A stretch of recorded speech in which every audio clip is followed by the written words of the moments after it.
Let's look at tier 2 here, and this is where we have significant running quarterbacks because it's Lamar Jackson at QB4, Kyler Murray, who's this year's ride or die for Matthew at QB5, Anthony Richardson at QB6. I think starting with Lamar, Matthew, it's just a matter of can he be more consistent in Todd Monken's offense year 2 from fantasy, because he had some bright spots last year, especially towards the end, but there was weeks where he killed you if you spent an early pick on him. Specifically 9 different games. 9 games last year with 1 or fewer touchdown passes, 6 different games with fewer than 15 fantasy points, and that's why he's not in tier 1. Is he talented enough to be in tier 1? Of course he is. Does he have fantasy upside potential for tier 1? He does, but it's the inconsistency, Connor, that you just mentioned. Career low, 19% of goal line carries last year. Lamar is their franchise. He's literally a $250 million quarterback, and you don't think that gets any better this year with King Henry in town. Honestly, that's part of the reasons why they went on and they got Derrick Henry is so, you know what, hey, we don't need to get cute around the goal line. We just hand it to Derrick Henry and step back, let him do his thing. So I think that, look, we have high expectations for Lamar Jackson, second year of Monken's offense, a fully healthy Mark Andrews who missed, most of the second part of last year as well. So there's that, and the addition of Derrick Henry should make it more balanced offense so that when Zay Flowers in his second year, I do think. Again, I am at 4, but that's why he's not in tier 1. It's just the consistency. Can he get a little bit more consistent?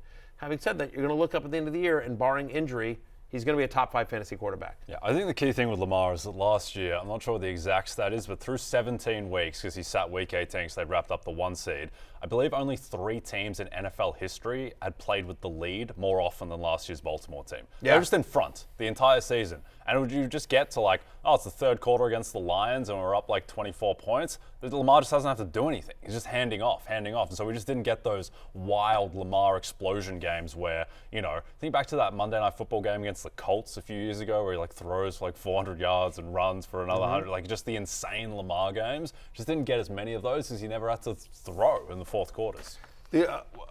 Before we move on to Anthony Richardson very quickly, I spent obviously a lot of time talking about Kyler Murray, this year's ride or die, my QB5, but I think the important part, and he's in this tier for me, right? I think it's Lamar, Kyler, and Anthony Richardson, but one of the reasons why Kyler Murray is my ride or die this year is because he's not going as QB5.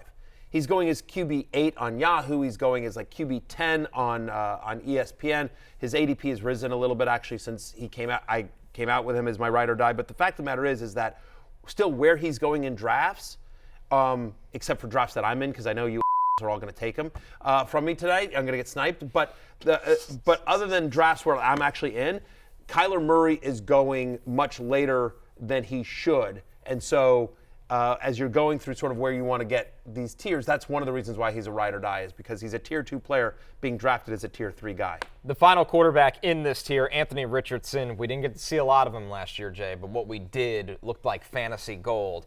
Everybody knows this guy can run, almost that Cam Newton style running, big bodied, power runner, straight line speed. But how important is his development as a passer to his fantasy value? Well, I think the best indicator here is that he has perhaps the best play caller in the entire NFL, a guy who got Gardner Minshew within 1 play of winning the division. And it was the right which call. Is completely insane. Yeah, and it was the right call. Yeah, exactly. The play worked. It was just the guy didn't throw it and the guy didn't catch it. Execution. Yeah, perfect play. So I think that certainly helps. I think too, Anthony Richardson, he does show flashes of refinement in his just processing of defenses. It's just there are games like the preseason game against the Bengals, Connor. I'd be keen for your thoughts on this. Just feels like his footwork can just abandon him sometimes. He's just throwing, just not with his feet set properly, and wonder if that is going to rear its head a lot. Right, he didn't get to play a lot last year, so the mechanical process, it's a little bit rust, and it's also a little bit of a young quarterback that, number one, he's a huge player, and massive quarterbacks mechanically are always a little bit wonky because they have longer arms, sometimes they're a bigger wind-up. This is somebody that does use his lower half a lot as a runner, and sometimes that kind of makes him not set his feet as a passer. I don't worry about that with Richardson because he's so physically gifted. Like great quarterbacks that are his size, Josh Allen, Cam Newton, they do have random misses down the field where you just don't know what happened. But the big play threat is existent all the time that he's going to make up for it. It's almost that three-point shooting mentality that he'll hit enough threes throughout the game that he'll be great in terms of stats. I agree with you. No, Richardson. What else do you want to talk about? All right. No, I'll give you one good stat that I think is really important. Last year, the Colts ranked first in both situational neutral pace and no huddle rate as well. Again, so it's not a team that unlike some quarterbacks, Anthony Richardson's fantasy value is not dependent on what the score is. To your point about how Lamar Jackson was always in the lead, like the fact is like regardless of what the scoreboard says, we feel pretty good about what Anthony Richardson is going to do. And the other thing is that while this is going to sound so insane, but I feel like the Colts did just the right amount, right? Looking at it purely from a fantasy lens, like in the offseason, like what you wouldn't want them to do is do too much where Richardson isn't still the focal point of the offense.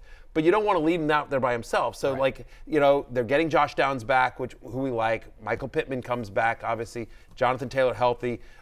They draft A.D. Mitchell. But it's not like all of a sudden, they've got a zillion weapons. Like, they've got just enough weapons, I feel like, to make Anthony Richardson viable as both a passer and a runner. But they didn't do so much where, you suddenly feel like, well, Richardson's just going to be a part of this offense. He's not the focal point. And their tight ends can block, which you kind of want for him because it's going to help him in the run game as well. So before we move from Tier 2 to Tier 3, Matthew, there's 6 quarterbacks in the first 2 tiers. Mm-hmm. How much of a priority is it to grab one of these 6 in each draft? Well, that's what I was saying. Like that, and that was sort of the point about Kyler Murray. I don't know it's that much of a priority. That's why Kyler Murray's my ride or die, and I've got a ton of him. I've left almost every draft with him because he's a Tier 2 quarterback that you can draft as Tier 3. I don't know that it's crucial.